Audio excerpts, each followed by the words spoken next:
The Spiritual Meaning of A Christmas Carol, Part 1, Scrooge Syndrome. Looking at the history of secular Christmas, we have two major historical movements that bring us Christmas as we know it today. One happens right in America, in the early 1900s in New York. This is where Clement Clark Moore lived. He and others saw a lack of spirit in their town, and through mixing together all sorts of characters from many different traditions, gave birth to Santa Claus as we know him today. Moore wrote what would become known as "'Twas the Night Before Christmas." The second happened in England the century before, culminating with Charles Dickens' A Christmas Carol. Dickens, as well as many others, saw a stuck-up culture and a consciousness of a deeper spirit being needed. Old traditions were renewed, and the Christmas tree gained popularity. I think we hear too much about the war on Christmas, and not enough about the covertness of Christmas itself. How it was created and recreated to fight dullness and depression and sadness. And although certainly so many would argue Christmas has become all about materialism and all that, to me, at its heart, it's still about practicing the Christ spirit. Charity, goodwill, forgiveness, love. Even if it costs us an arm and a leg, Christmas is still a time of rebirth into a greater consciousness of what life and we ourselves are here for. It's sacred time. And to me, Dickens' character of Scrooge is one of the most important and powerful characters in literature. Why? Because Scrooge is all of us. He represents the birthing of the Christmas spirit. I find it funny that we speak of Scrooge as a kind of grumpy villain, when in truth he is a hero. We are more apt to talk about him before his rebirth, which I guess I get, but it's kind of like talking about Luke Skywalker before he was a Jedi. That being said, we can find ourselves both in Scrooge the villain as we can in Scrooge the hero. To edge his way along the crowded paths of life, warning all human sympathy to keep its distance. This is just one of the brief portraits we are given of Scrooge in A Christmas Carol. And right now, with it being the Christmas season, are you edging your way along the crowded paths of life, annoyed with all the holiday hustle and bustle? Are you warning all human sympathy to keep its distance? You may be suffering from the early Scrooge syndrome if you can say yes to having done any of the following things. Curse the store for playing Christmas music already. Looked away from the little guy outside the store with a Salvation Army basket. Wished you could be doing anything else than bringing out the Christmas decorations. Concerned yourself with finding out what people want for Christmas so that you don't have to think about what you might want to get them. Have no idea what you want for Christmas. Wondered what people are so happy about. If you've done any of these, you may be suffering from Scrooge syndrome. A central interaction in the Christmas Carol is when Scrooge comes into contact with a Christmas lover mad for the season. Perhaps you have had or tried to avoid some of these interactions this year. A man in a silly sweater, a friend with Wham's Last Christmas seemingly on repeat in their car, the neighbor who put his lights up just after Halloween. In this interaction, the Christmas zombie, to Scrooge anyways, is his nephew. "A Merry Christmas, Uncle! God save you!" cried a cheerful voice. It was the voice of Scrooge's nephew. "Bah!" said Scrooge. "Humbug!" "Christmas is a humbug, Uncle?" said Scrooge's nephew. "You don't mean that, I'm sure." "I do," said Scrooge. "Merry Christmas? What right have you to be merry? What reason have you to be merry? You're poor enough." "Come then," returned the nephew gaily. "What right have you to be dismal? What reason have you to be morose? You're rich enough." When you're a Scrooge, you ask questions like, why should I be happy? Why should that person be happy? What right do those people have to be merry? Haven't you been watching the news? What's the matter with you? There are so many reasons to be miserable. The better question is certainly Scrooge's nephew. Who am I to be unhappy? Why waste my time on anything else? I breathe. I am alive. Glorious, glorious life. The Scrooge is always looking for a reason not to. The one who celebrates always has a reason to do so. So who's crazier, Scrooge or his nephew? You or the Christmas mad person? Scrooge for Dickens wasn't an imaginary character. He was drawn from his own father.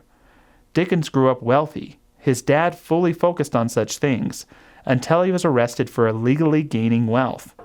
Dickens' father was sent to jail, and little Charles was sent to an orphanage. His little world turned upside down. In the orphanage, he experienced the pain and sorrow of his own and others' poverty, but he also saw the light of human nature come through the poor people he met. What right have they to be merry? What right have I to be dismal? Scrooge is Dickens' father, and Scrooge's conversion is who he knew his father could be. Having the Scrooge syndrome over Christmas mania may just mean you're crazy about something else, most especially money and profit. Life is about how much money you have and making choices that help you have more, right? One of the things that having money as your only priority does is it causes you to forget your past and stop thinking about the future in terms of anything else but as a profit center. They become meaningless. This is what happens to Scrooge. Scrooge cares nothing for his past. He cares nothing for who he used to be, and thinking about who he will become is a waste of time. He's in denial. "Don't be cross, uncle," said the nephew. "What else can I be?" returned the uncle, "when I live in such a world of fools as this? Merry Christmas! Out upon Merry Christmas! What's Christmas time to you but a time for paying bills without money, a time for finding yourself a year older, but not an hour richer? If I could work my will, every idiot who goes about with Merry Christmas on his lips should be boiled with his own pudding and buried with a stake of holly through his heart. He should." You've got to admire the guy a little, no? But why is Christmas time the hardest time for Scrooge? It's driving him and maybe you a little crazy. Why? Why not just ignore it all? Because it's sacred time. It's primordial time. The past returns. Traditions continue. We revisit ourselves from where we've been before. Everywhere the season beckons us to honor the preciousness and the fragility of life. So Scrooge's rage is not just a result of a mix-up of priorities, but a denial of his own inner truth, his avoidance of his own mortality. "Uncle," pleaded the nephew. "Nephew," returned the uncle sternly, "keep Christmas in your own way and let me keep it in mine." "Keep it," repeated Scrooge's nephew, "but you don't keep it." "Leave me alone then," said Scrooge. "Much good may it do you. Much good it has ever done you." "There are many things from which I might have derived good, but which I have not profited, I dare say," returned the nephew. "Christmas among the rest. But I am sure I have always thought of Christmas time when it has come round, apart from the veneration due its sacred name and origin, if anything belonging to it can be apart from that, as a good time, a kind, forgiving, charitable, pleasant time, the only time I know of, in the long calendar of the year, when men and women seem by one passengers to the grave, and not another race of creatures bound on other journeys. And there, uncle, though it has never put a scrap of gold or silver in my pocket, I believe that it has done me good, and will do me good, and I say, God bless it. How does one become reborn into the Christmas spirit?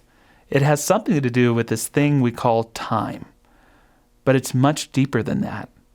For time is not just a word for the fleeting and the passing, nor to point out what is done and what appears to be and what is to come. Time is a way of knowing and understanding.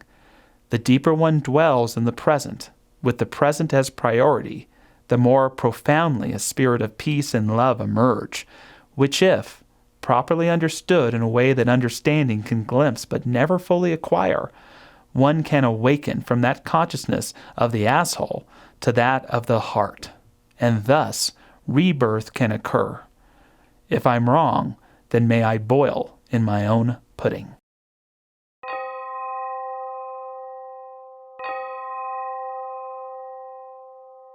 The Spiritual Meaning of a Christmas Carol, Part 2, The Three Spirits. There are three most common definitions for the word spirit. The most common is how good one feels. His spirits are high. Her spirits are low. She has a lot of spirit. Another definition of spirit is the presence of God. I am surrounded and guided by divine spirit. A final definition is as a ghost, a presence who has transcended a physical body that seeks to communicate with some of us still in physical bodies. I was visited by my grandmother's spirit. In A Christmas Carol, Scrooge is visited by the ghost of his old business partner, Jacob Marley. He warns Scrooge of the consequences of denying kindness and goodwill in life. Even Marley, strangely enough, doesn't know why Scrooge can't see him. How is it that I appear before you in a shape that you can see? I may not tell. I have sat invisible beside you many and many a day. I am here tonight to warn you that you have yet a chance and hope of escaping my fate, a chance and hope of my procuring Ebenezer. You have always been a good friend to me, said Scrooge. Thank ye. You will be haunted, resumed the ghost, by 3 spirits. Notice there that Marley doesn't say ghosts. He says spirits. And why is Scrooge being haunted? Because he lacks spirit. And why does he lack spirit? Because he has completely denied the internal realities of life and only accepts the external realities as real. Money, accumulation, these are what are most important. Humbug on love or goodwill or charity. Scrooge is in denial of the Christmas spirit. Do you ever do that in your own life? Come to believe only in the external realities to the point you neglect the internal ones? What happens when we do this is we begin to lose focus on the truest narratives of our life.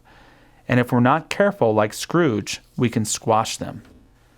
It might be interesting to note that Charles Dickens believed in ghosts, that his work, although fictional, is representative of his own spiritual beliefs. When Scrooge sees the ghost, that of his old business partner, he isn't just shocked, but he is forced to move beyond his regular sense of consciousness. At first, Scrooge does his best to deny it, to cling to rationality.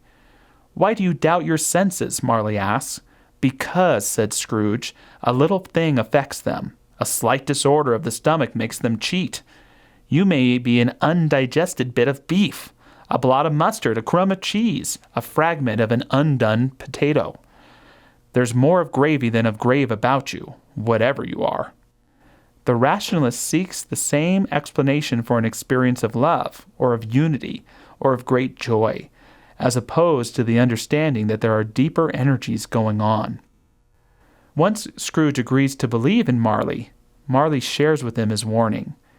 It is required of every man that goes returned, that the spirit within him should walk abroad among his fellow men and travel far and wide, and if that spirit goes not forth in life, it is condemned to do so after death. It is doomed to wander through the world. Oh, woe is me! And witness what it cannot share, but might have shared on earth, and turned to happiness. I'm only guessing, but I would not be surprised if that is what Dickens truly believed.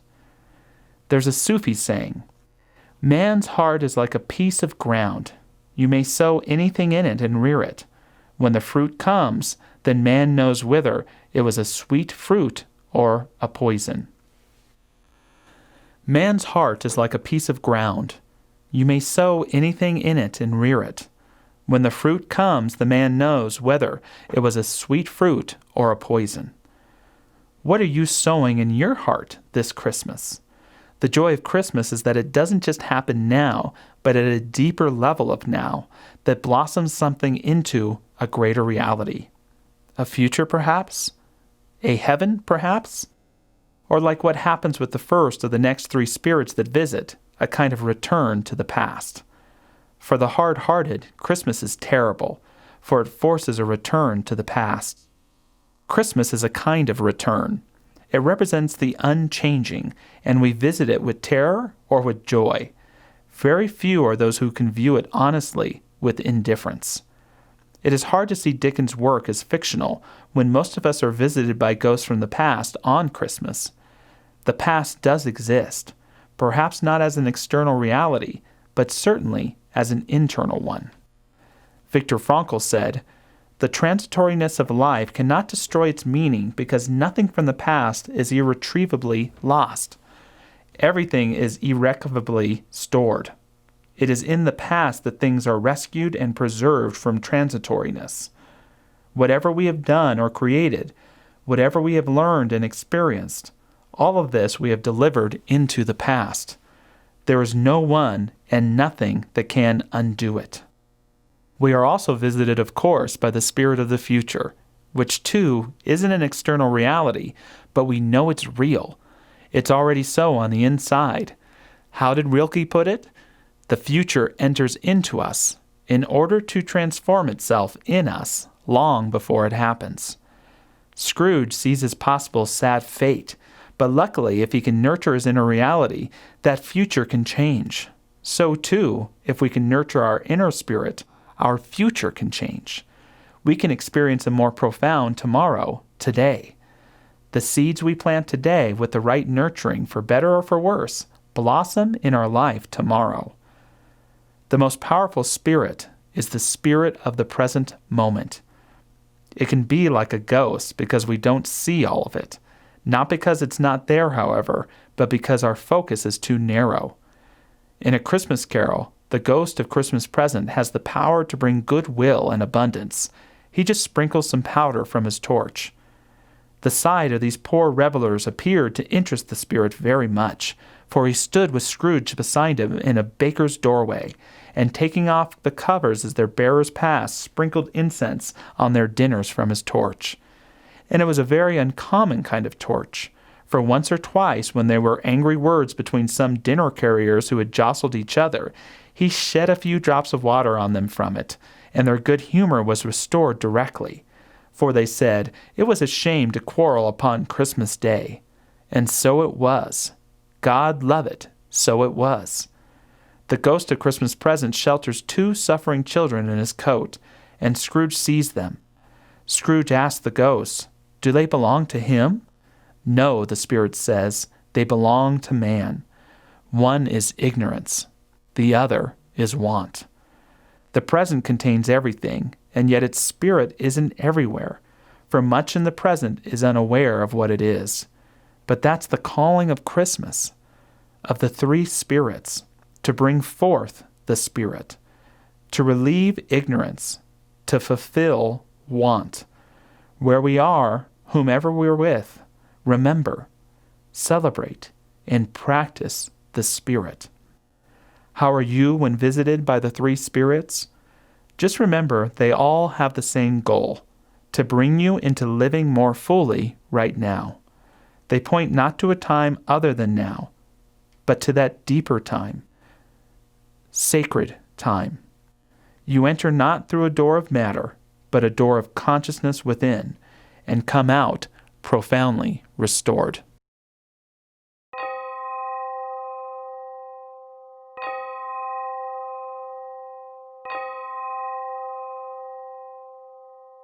The Spiritual Meaning of A Christmas Carol, Part 3.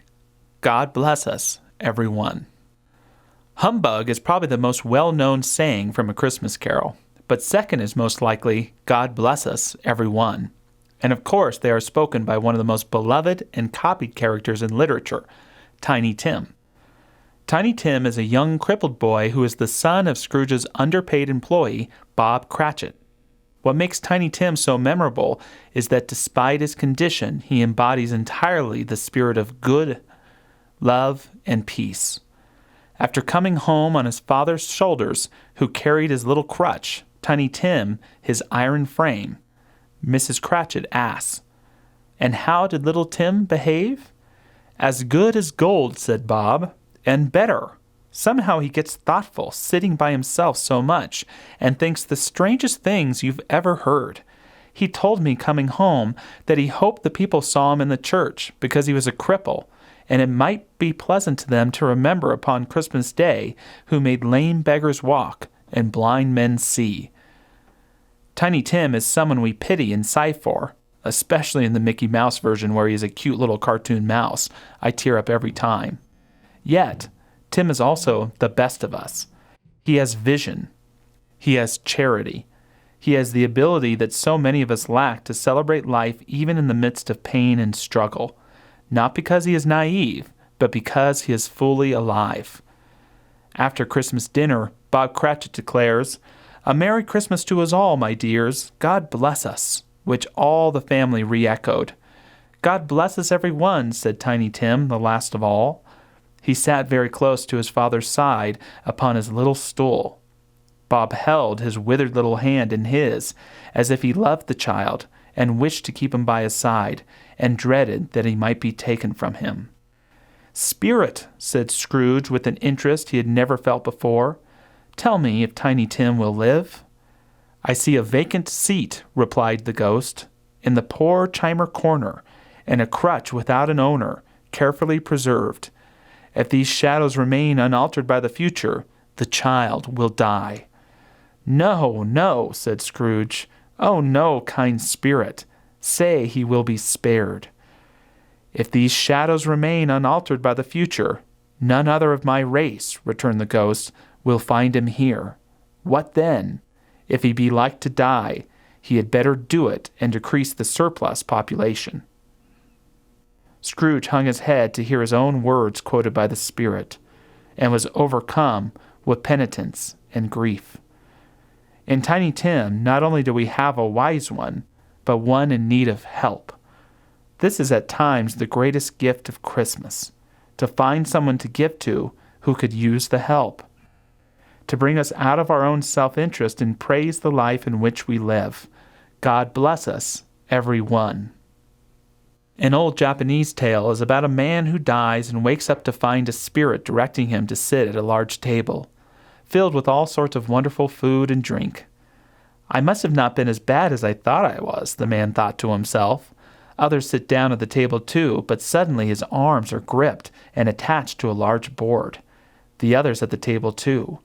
They can reach the food but not bring it to their own mouths. The man realizes he's in hell. "What," he cries, "then, is heaven?" He is released and a spirit points to another table. It's just like the last table and the food is the same. People are sitting there too, but again all of their arms are bound to a large piece of wood. There is only one difference.